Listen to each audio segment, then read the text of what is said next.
everybody. Today we are going to make borax crystal candy canes. And what you're going to need, you need some pipe cleaners, twist it into the candy cane shape. Okay, these ones were a little tall for my cup, and so I folded them in half, and that's why their twist is kind of funky.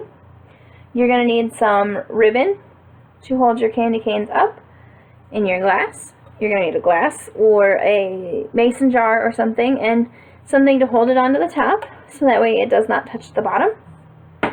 You're going to need some boiling water, which we'll have shortly. You're going to need borax and something to mix it in and with.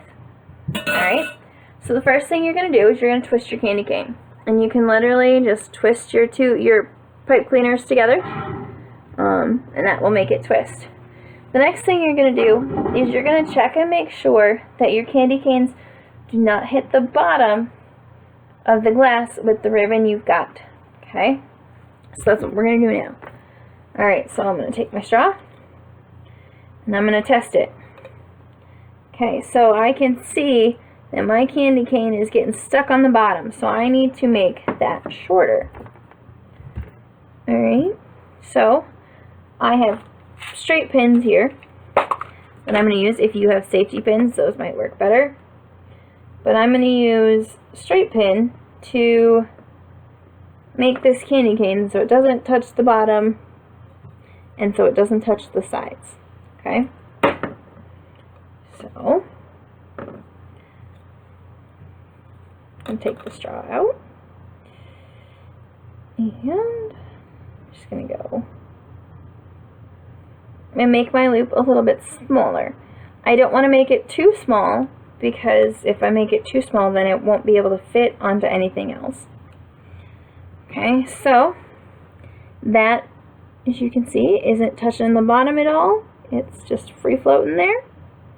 Okay, so now I'm going to do that with the other two. I'm going to pause the video so you don't have to wait for it. Alright, so none of my candy canes now hit the bottom of the glass. That one's pretty close though. That one's pretty close though, but it doesn't quite touch. So now I'm just waiting for my water to boil, which should be soon.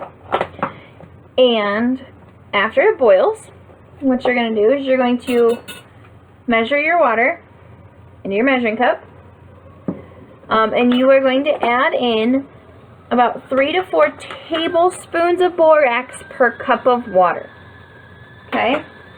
So we can hear the whistle. Alright, so that tells me that the water is boiling. I can turn off the heat. And we're going to pour in, I'm going to go with 3 to 4 cups. Well, no, we'll go 5. Alright, so I have 5 cups of water in there. Okay. So now I'm going to add in my borax. Okay. And it says 3 to 4, so I'm going to just go ahead and measure right over top here. And if I get a little bit of extra, that's fine. So we're going to start off with 2, 3. We're going to start off with 3. Oh, we're going to make a giant mess. And we're going to mix this in. Okay. Now, it says to mix in 3 to 4 tablespoons per cup, and it says to mix it until it's clear. Alright? So, that was only 3, so that was only for 1 cup. So, I have a lot more to go. And what I will do is I'm going to pause the video once again. That way, I can keep mixing this and you don't have to watch, and you don't have to wait.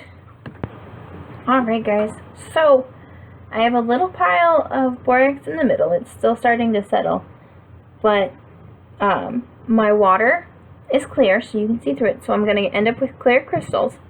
I am honestly just hoping that I have enough borax in my water, but we'll see how big crystals we get. We'll see how many grow.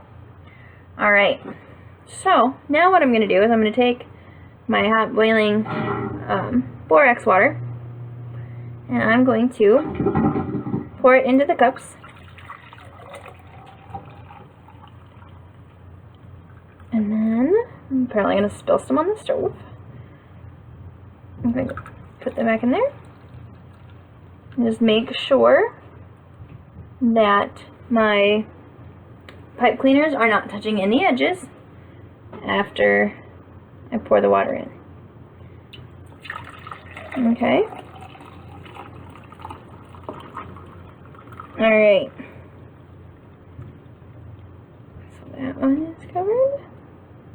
And then the last one here.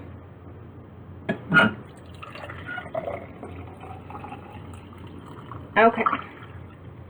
Now that all of these are covered, none of them are touching edges, we're going to let them sit, and they have to sit for 18 to 24 hours. So, I'm going to come back tomorrow night and check on them and see how they did. I want to not move them very much. That way the crystals are able to grow and the water doesn't move a whole lot. Okay. So I'm going to place them into a spot that won't get disturbed. Okay. And then we will check on these tomorrow and see how they go. Hello everybody. So it's been at least 24 hours since we put these pipe cleaners into the water. So let's pull them out and see what happened. Alright, so I'm going to pull out the one that's red and white, just like a candy cane. Alright, so as you can see, there are a lot of crystals on here. How cool is that? So, let's pull out the next one. This one will do the blue and white one. And by blue and white, I mean green and white. So look at that one. There's a lot of crystals on that one too. That's cool. I've never made things with borax crystals before. Alright, and now for our last one, the green and red one. Let's see what we got. Alright, can you see them glisten? Can you see them shine? See the reflection of the light on there? So, there we have it. There are our borax crystal candy canes. This one I think is going to hang kind of crooked. You can see with this one that the water didn't quite cover up a lot up here, so there's not a lot of crystals on the top of it, but there's a bunch around the bottom. So you can definitely tell that this one just didn't have enough water in it to cover the top. Same with the red and white one. There just wasn't quite enough. There are some, just not quite enough. So these you can hang in the windows and let the lights sparkle through the crystals. You could hang them on your tree next to the different colors and let the colors shine through. But whatever you do with them, I hope you enjoy the sparkles and the light that shines through crystals. And I hope you all have a wonderful day.